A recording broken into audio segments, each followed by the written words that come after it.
বন্ধুরা প্লিজ আমার চ্যানেলটি সাবস্ক্রাইব করুন এবং পাশে থাকা বেল আইকনে ক্লিক করুন। অনেক দিন আগের কথা, এক দূর দেশে এক রাজা ছিলেন। তার একমাত্র কন্যা ছিল রাজকন্যা কমলিনী। রাজকন্যা যেমন সুন্দরী তেমনই বুদ্ধিমতী, কিন্তু তিনি কখনো হাসতেন না। রাজা খুব চিন্তায় থাকতেন। রাজা একদিন ঘোষণা দিলেন যে আমার কন্যাকে হাসাতে পারবে তাকে আমি অর্ধেক রাজ্য দেব।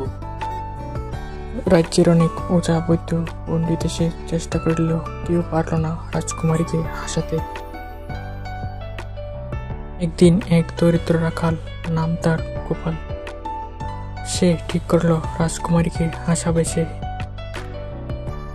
সে মহারাজের সামনে এসে বলল, আমি রাজকন্যাকে হাসাতে পারি। এই কথা বলতে সেখানে সবাই হাসাহাসি শুরু করলো। তুই রাখাল, তুই আবার রাজকন্যাকে হাসাবি?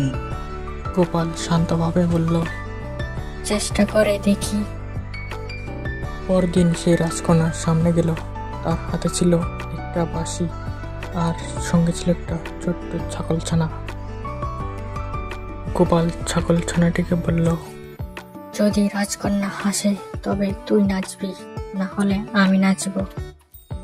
তারপর সে বাঁশিতে এমন এক অদ্ভুত সুর বাজাতে লাগলো যে ছাগলটি সত্যি নাচতে শুরু করলো। তার লাফালাফি গড়াগড়ি দেখে রাজকন্যা অবশেষে হাসি থামাতে পারলেন না। হে হে হে হে হে হে হে হে হে হে হে। রাজা খুব খুশি হলেন। তিনি গোপালকে পুরস্কারও দিলেন এবং গোপাল রাজকন্যার প্রিয় বন্ধু হয়ে উঠল। এরপর থেকে রাজপ্রাসাদে প্রতিদিন হাসির শব্দ শোনা যেত।